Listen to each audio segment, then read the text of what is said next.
E aí, pessoal, tudo bem? Vamos lá para a gente continuar falando das hipóteses de cabimento do agravo de instrumento na visão do STJ? Nós vamos seguir agora para o artigo 1015, inciso 8º do CPC. O que ele vai dizer? Ele vai dizer que cabe agravo de instrumento contra as decisões interlocutórias que versarem sobre a rejeição do pedido de limitação do litisconsórcio. Vejam, aqui é importante vocês perceberem, primeiro, que só cabe agravo de instrumento se a decisão interlocutória rejeitar o pedido de limitação do litisconsórcio. E um segundo ponto importante aqui é a gente saber quais são as hipóteses em que é possível a limitação desse litisconsórcio. Quando é que isso vai acontecer? Se vocês derem uma olhada no artigo 113, parágrafo 1º do CPC, vocês vão perceber que a limitação do litisconsórcio, ela só é possível no caso de litisconsórcio facultativo multitudinário. Primeiro, vamos lá, o que é o litisconsórcio facultativo? O litisconsórcio facultativo é aquele que não é obrigatório, é aquele que é uma faculdade do autor. Ele ingressa em litisconsórcio ao lado de outros autores, ou ele ingressa contra dois ou mais réus, se ele quiser. É uma escolha do autor a formação ou não do litisconsórcio. Por isso a gente fala que esse litisconsórcio é facultativo. É diferente do litisconsórcio necessário, onde a sua formação é obrigatória, seja por força de lei, seja porque a relação jurídica de direito material é indivisível, lá nos termos do artigo 114 do CPC. Pois bem, só o litisconsórcio facultativo pode ser limitado. O litisconsórcio necessário, ainda que seja multitudinário, ele não pode ser limitado, porque todos os litisconsortes devem estar obrigatoriamente no processo, seja porque a lei assim o determina, seja porque a relação de direito material é indivisível e não dá outra possibilidade, senão a da participação de todos os litisconsortes. Então, a gente só tem a possibilidade de pedido de limitação do litisconsórcio no litisconsórcio facultativo. E isso só é autorizado se ele for multitudinário. O que seria o litisconsórcio multitudinário? Litisconsórcio de multidão. Quando eu tenho muitos autores e ou muitos réus na demanda, o que pode prejudicar a rápida solução do litígio, que pode prejudicar o exercício do direito de defesa. Então, a jurisprudência ela vem limitando, no caso do litisconsórcio facultativo, a no máximo 5 autores no polo ativo da demanda e ou 5 réus no polo passivo da demanda. Mais do que isso, poderia comprometer o direito de defesa, a rápida solução do litígio e, portanto, esse litisconsórcio poderia ser limitado. Se a parte, se o réu formula pedido de limitação desse litisconsórcio por ser facultativo, por entender que ele é multitudinário, lá nos termos do artigo 113, parágrafo 1º do CPC, e o juiz rejeita o pedido de limitação do litisconsórcio, cabe agravo de instrumento aí nos termos do artigo 1015, inciso 8º do CPC. Seguindo o 1015, inciso 9º, ele vai dizer que cabe agravo de instrumento contra as decisões interlocutórias que versarem sobre a admissão ou a inadmissão de intervenção de terceiros. Pessoal, o Código de Processo Civil traz 5 hipóteses de intervenção de terceiros. Seriam elas a assistência, o chamamento ao processo, a denunciação da lide, o incidente de desconsideração da personalidade jurídica e o amicus curiae. Estas seriam as hipóteses previstas no capítulo que trata das modalidades de intervenção de terceiros.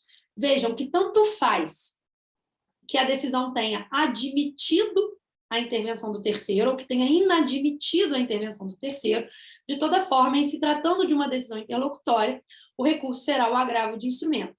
Eu só queria lembrar um detalhe importante aqui com vocês. O artigo 138, caput do CPC, ele diz que é irrecorrível a decisão do juiz ou relator que admitiu o ingresso do amicus curiae. Então, vejam que nesse caso específico não vai caber agravo de instrumento, porque o Código diz no 1015, inciso 9º, que seja a decisão de admissão ou inadmissão de intervenção de terceiros, cabe agravo de instrumento. Mas nessa hipótese específica de admissão do ingresso do amicus curiae, não caberá agravo de instrumento. A decisão será irrecorrível, porque você tem regra específica lá no artigo 138, caput do CPC, certo? Bom, seguindo aqui, o 1015, inciso 10, ele vai dizer: cabe agravo de instrumento contra decisões interlocutórias que versarem sobre concessão, modificação ou revogação do efeito suspensivo aos embargos à execução. Como nós sabemos, os embargos à execução são uma ação de conhecimento, autônoma e incidental, através da qual o executado se defende nas execuções que tenham por base um título executivo extrajudicial. Então, o executado ele se defende por meio de uma ação autônoma, porque é distinta do processo de execução, incidental, porque é distribuída por dependência. Agora, a pergunta é: diante dos embargos à execução, haverá a suspensão do processo de execução que vinha correndo contra o executado? O efeito suspensivo pode ser requerido pelo executado ao juiz.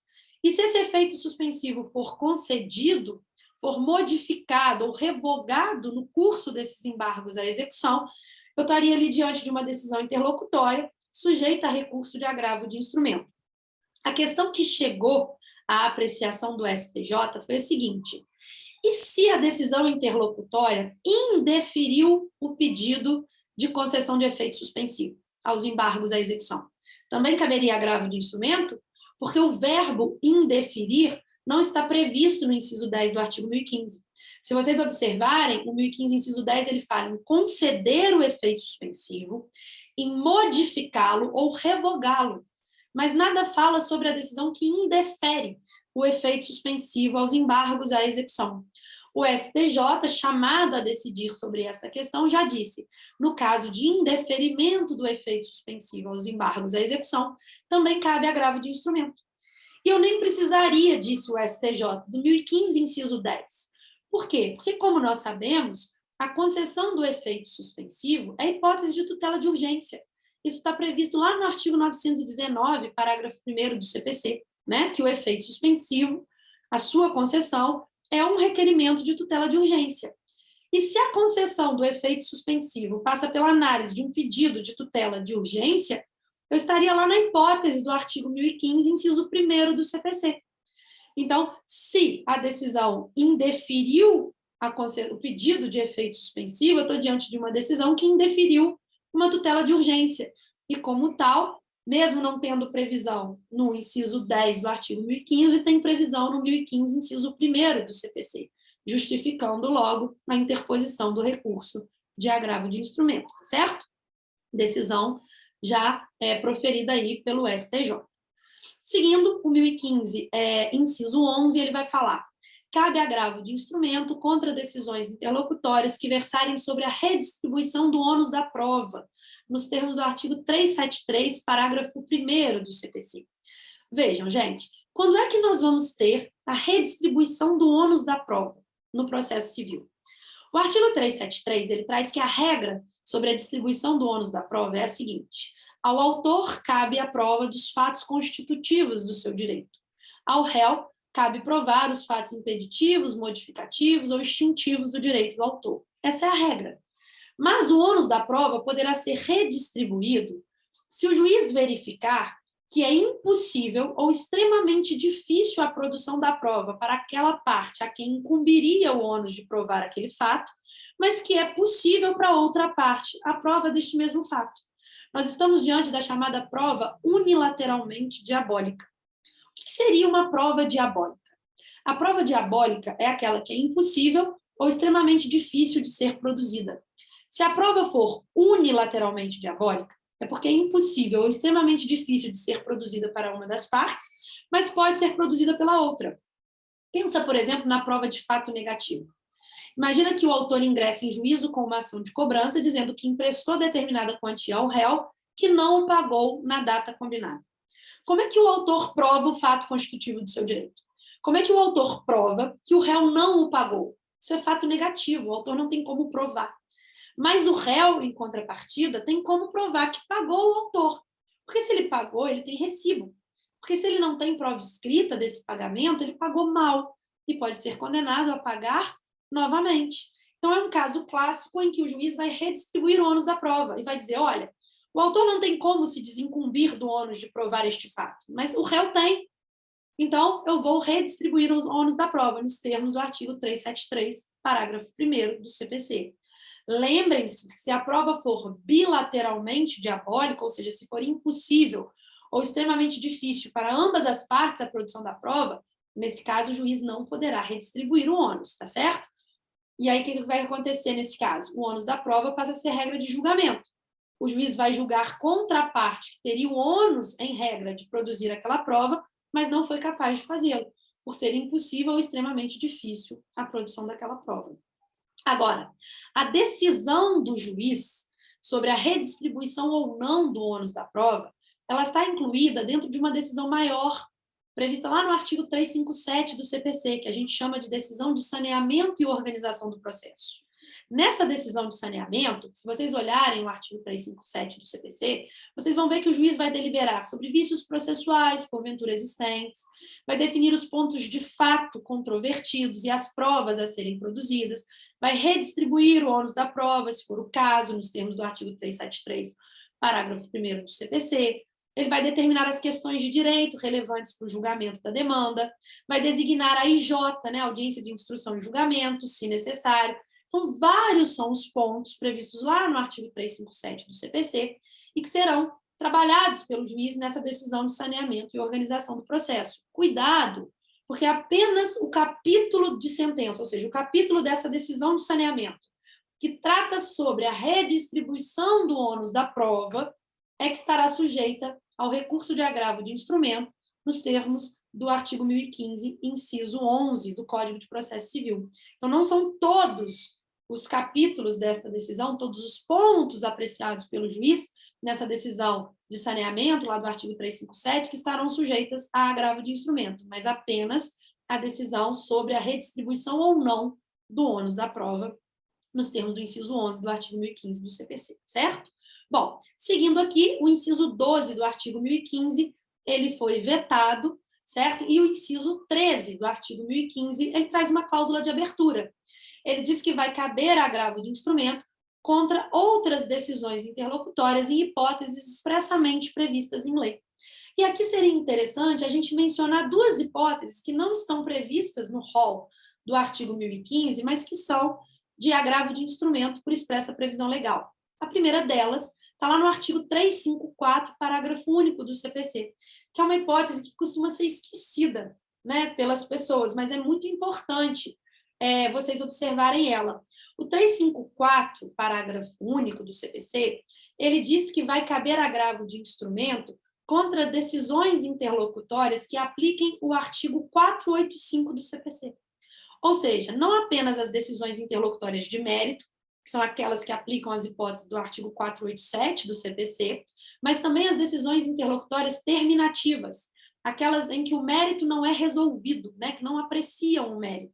As decisões interlocutórias terminativas também estarão sujeitas a agravo de instrumento, não por previsão do 1015, mas em virtude do 1015, inciso 13, prever essa cláusula de abertura para outras hipóteses expressamente previstas em lei. E essa hipótese de agravo de instrumento contra decisões interlocutórias terminativas, que aplicam uma das hipóteses do 485 do CPC, está lá no artigo 354, parágrafo único. Então, imagina, por exemplo, que o juiz indefira parcialmente a petição inicial. O indeferimento parcial da petição inicial é uma decisão interlocutória, porque não põe fim ao procedimento em primeira instância, o procedimento segue em relação à parte, né, que não foi indeferida da petição inicial, mas é uma decisão interlocutória terminativa, que aplica a hipótese do 485, inciso 1º do CPC. Então, decisão interlocutória terminativa, sujeita a recurso de agravo de instrumento. Uma outra hipótese que não está prevista no rol do 1015, mas que é passível de agravo de instrumento pela abertura aí do inciso 13, estaria prevista no artigo 550, parágrafo 1º do CPC, na ação de exigir contas, que é uma ação de procedimento especial.